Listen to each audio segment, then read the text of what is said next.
I do feel a bit guilty because I have to confess that I invited Rebecca Martin to actually speak on Myrtle Rust in January.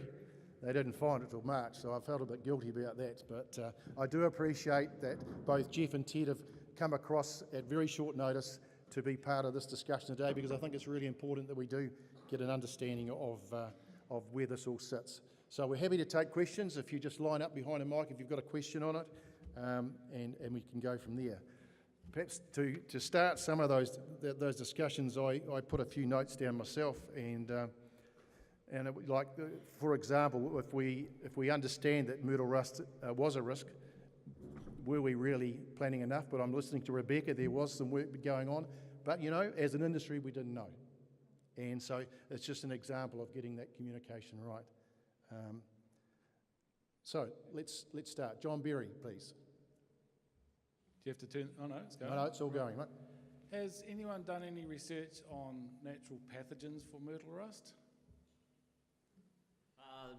No. Well, there's been a few sort of minor studies done in Brazil, but I don't think there's been any real outcomes.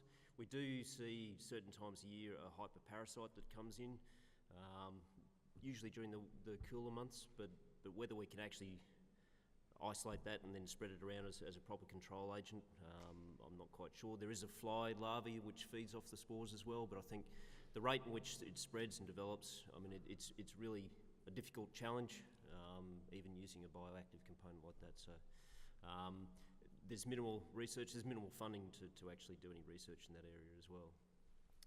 That will be something MPI are looking at very closely. We are working with a lab in the UK who have done some work on a virus that affects the fungus, but that's in very early stages, so we'll be looking to fund that more comprehensively and see if we can get something on the go. It'll be a priority for part of our research work, getting a biocontrol too. Question: how does Myrtle Rust affect the well-being and health of our bees? I don't believe it does. It may affect some people's pockets, and therefore, as a biosecurity incursion, I don't think we need a bar of it in this industry. If we're going to get lumbered with this cost on this kind of thing that actually don't affect the health and welfare of our bees, it's going to cost us industry heaps as every little thing comes in. But Myrtle Rust, as far as I know, does not affect, like Varroa or EFB will or AFB does, affect the health and welfare of our bees, and I don't think it's got anything in GIA to do with us as a beekeeping industry. Yeah, I mean, I'm not an expert on how it directly affects bees, but I suppose in Australia, bees have been observed collecting fungal spores, and if it starts to affect flowering here, then I suppose it will affect the ability of bees to forage. So if there's less flowers, the bees will have to forage more strongly or go further to find enough flowers. And if they are collecting fungal spores instead of pollen, that the balance of protein and carbohydrate in those fungal spores will be different. So, I mean, we can't say definitively it will directly impact on bee health, but I definitely think on top of all the other challenges, it will add another layer to beekeeping in New Zealand. Not necessarily the bees themselves, but just getting them enough food in the right places at the right times. It's about keeping bees alive and healthy in the state, and most of the plants you're talking about don't produce a lot of protein for the bees. It may affect some types of honey collection, but there's other stuff that will replace that. Thank you. Thank you. Hi, I enjoyed all the talks this morning. I'm sorry we didn't get to hear about the breeding program. On that note, given an incursion starting in 2010 in Australia, how long did it take for breeding programs for resistance or tolerance to get underway, and is there anything New Zealand can learn from that time frame? Well, from having the forestry background, that was a much easier industry to deal with because there was really well-structured breeding programs, collection programs from all around the place. So within, I'd say 12, 18 months of the rust arriving, we'd started looking at screening of our Corimbia, a spotted gum species, and Eucalyptus grandis and others that we saw important for our region. For other industries, it's been a little bit more difficult because there hasn't been a structured program. Lemon myrtle, for instance, they were relying on almost a single clone for their industry. And it was just fortunate that years ago the department had actually done a collection from a conservation perspective and maintained the collection in a nursery area just north of Brisbane. If you're looking at other things in terms of the environment side of things, I think the biggest issue we have is there is no germplasm for a lot of these things. Some of it is because it's fleshy fruited and very hard to store, but there hasn't been an active collection. And I think that's one of the things that obviously New Zealand's already doing from a conservation perspective, and one of the things that we encouraged pretty early on before Russ got here. So it's good to see that lesson's been taken up. And just to add to that, there has been quite a large chunk of money approved this year, which some of the CRIs are working together with Australia on. And that is part of that project. We'll look at resistance screening in a range of species, and we have been in talks with industry as well to really start that quite quickly. So again, that is one of our top priorities for New Zealand in terms of research. Linda? I'm thinking about the nutrition for the bees, of course, and I'm very interested that the bees collect a lot of really funny things, and the fact that they collect these spores really worries me. It would be quite a simple thing and wouldn't cost much money to find out, what the food composition of the spores are, and if there's any suspected toxins in it, and perhaps some experiments on bees. I don't think that would be difficult. But then I also want to make a comment that there are the list of flowers that have been listed today that are affected by myrtle rust, that kind of scares me, because there are very many flowers, and the pollen is very important. Protein is in the pollen.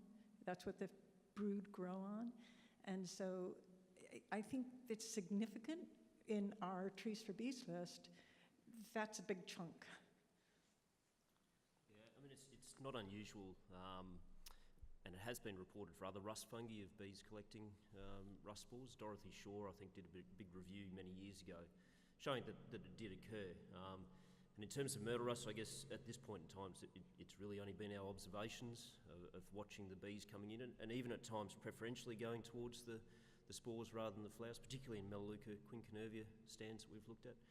But we don't have any actual data on how much they're collecting or how active the collection is. Again, also the native stingless bees, what sort of impact it might have on populations of those. But yeah, as you mentioned, I mean, reducing the flowering in some of these sites. In that particular site at Talabudra, where you have Myrtaceae being dominant, there's just no flower or fruit within that site. And in going beyond bees, if you're looking at bird species and that sort of thing, this site's almost totally quiet.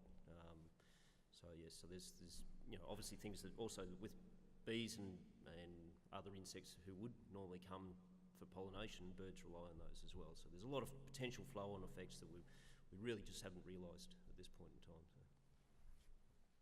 Okay, I have a little question from my side down here. But, I mean, we talk about the bees working the myrtle rust, and they've been observed doing that. Obviously, when a bee's doing that, the spores are on the bee, and obviously moving plant to plant, it's a transfer. I guess my question is, do we know what the viability is after the bee goes back to the hive and then back out again, where that viability sits? Yeah, so we need to do a lot more research on this. Early indications are that bees are quite an important vector of the rust as they forage, so go from plant to plant. When they get back to the hive, however, they seem to clean themselves pretty thoroughly before they actually fly back out of the hive. And so our early kind of indications are that once they're in the hive, the fungus doesn't necessarily come back out. Although that would need quite a lot of research to prove that, I suppose. And the other question is, how viable is that fungus when it is in the hive? I mean, honey is a natural has natural antifungal properties, so does it kill the spore or keep it in a kind of a non-viable state? We just don't know. That's something we really need to look at quite quickly. The other thing is, it shouldn't be demonising the honeybee when there's a million other things that do the same thing, like blowflies and... There's flies and moths and all sorts of other Yeah, and on a pollinators out there as on a well. relative scale, I mean, our biggest movements are going to be probably human-mediated initially, and then when the spores are in the natural environment, it'll just be the wind and birds. So bees on a relative scale are probably down there, you know, not, I mean, they are a risk, but they're not going to be up there with wind and people and birds. Probably possums too. Yeah, possums, yeah. Rats. Yeah, so just to add to that, I mean, you know, very early on we saw a human-assisted spread of the disease, but there was no indication you were getting sort of insect spread. But then it very quickly became wind dispersal, and that's your dominant form of spread of the disease. Okay. So, we have some other questions. My apologies. Please.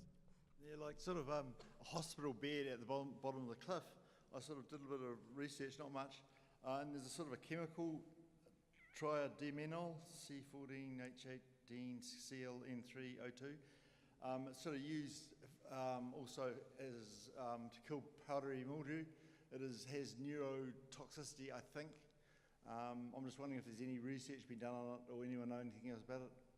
Yeah, I mean, that's the base ingredient in some of the fungicides we're using at the moment, but we are highly aware of their, I suppose, ecotoxic and environmentally toxic properties, so they are only being used in very controlled conditions within nurseries.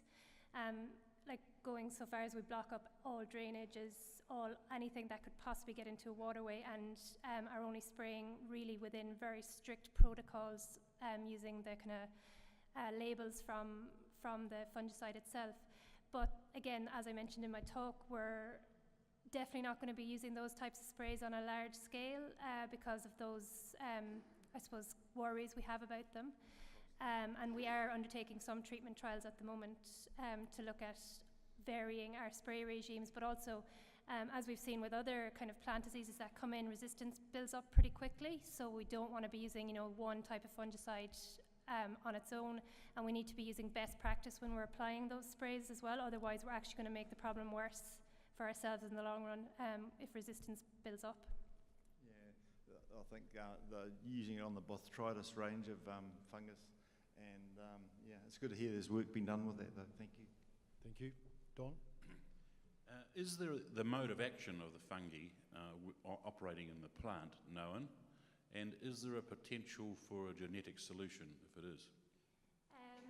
So no, it's not currently known how it infects the hosts, and the fact that it has such a wide range of hosts as well is quite interesting.